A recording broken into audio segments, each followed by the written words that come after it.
This might be the most elegant solution for creative work on an iPhone. But is it really suitable to be used exclusively as an iPhone's external storage? What advantages does it have compared to conventional USB drives or portable SSDs? So in the upcoming test, I will compare this Digiera with my DIY solutions. Compared to the regular portable SSDs, the LSP2000M is very small. It's also very light. The material of glass and stainless steel frame makes it look more like a watch.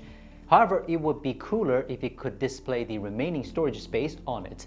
The bottom is labeled with the model and the capacity. If you think 1TB is too small, Digiera also offers options up to 4TB, all using TLC NAND chips. It can also be installed via magnetic. If your phone case supports MagSafe, you can directly attach it and connect it to your phone. But if your phone case doesn't support that, you can use the small kit included to achieve that.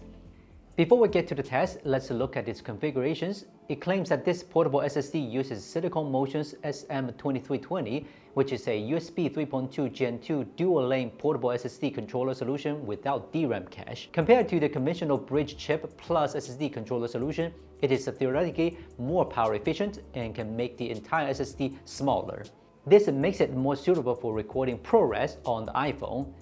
The NAND, according to the Flash ID provided by MTTool, is a 128-layer NAND chip produced by YMTC. Later, we will use this Huawei MateBook X Pro and Geekon for testing. To test the highest performance, I will also enable the write cache function in Windows, and I will use the same cacherless SSD with a 40 Gbps and 10 Gbps RAID hard drive boxes for comparison.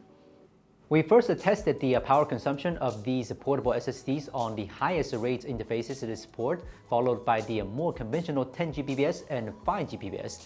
Then we ran Crystal Disk Mark to simulate a high load power consumption. You can see that Digiera's single-chip solution has an excellent power consumption performance. If working on a common 5 Gbps interface, the idle power consumption is less than 1 watt. When running Crystal Disk Mark for performance testing, it fluctuated around 1.2 watts.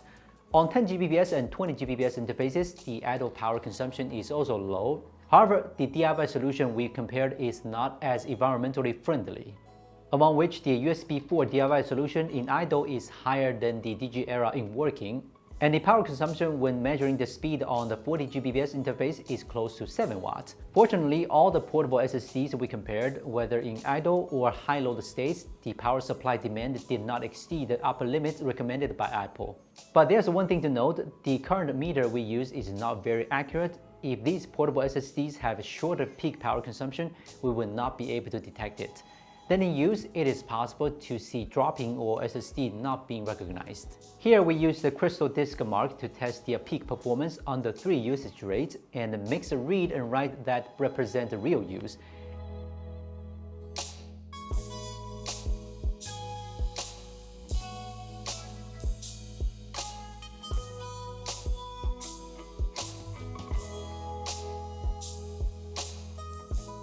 In the test, everyone performed very well, basically running at the upper limit of the interface, and LSP2000M also reached the performance they claimed.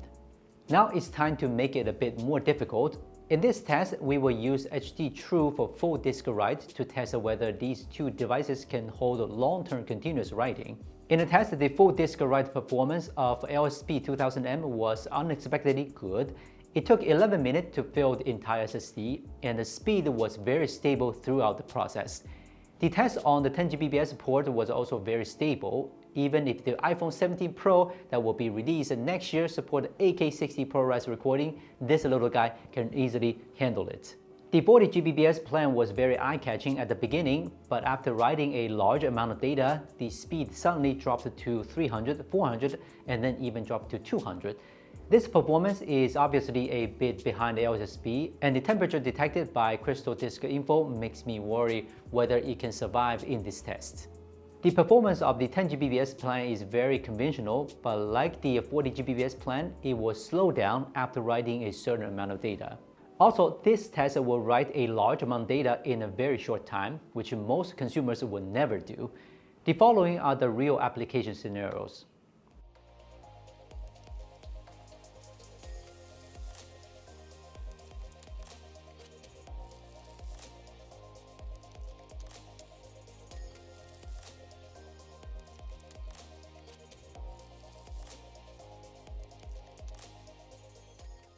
Now let's go back to the real use, using the iPhone to record a ProRes video.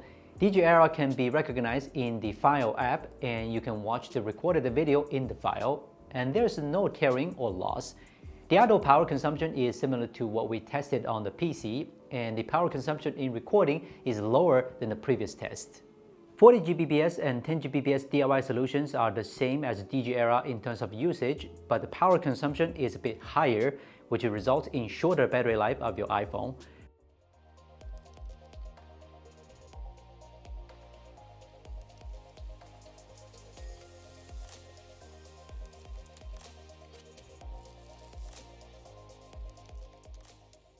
Finally, we have to face a problem that is the compatibility problem that these USB 3.2 Gen 2 double-lane products will have. If your host has such interface, then you are lucky. Your host can make Digiera run at the best state. If it only has a USB 4 interface, it depends on the OEM. Because in the USB 4 protocol, the USB 3.2 Gen 2 double-lane protocol is optional. After testing on the Mac Mini M1 and these three PCs, only this MacBook X Pro can run at 20 Gbps. Other devices can only run at 10 Gbps. Now these are the tests that we have done on the Digiera SSD LSP 2000M. The stability is very good, and it can complete a large amount of data writing at the fastest speed throughout the process. And the ultra high energy efficiency can also make it better compatible with the mobile devices. So if you are recording videos on the iPhone, or you need a powerful and stable portable SSD, it will be a good choice. If you are interested in this one, please check the link down below. I'm Will from Gizmochina. See you next time.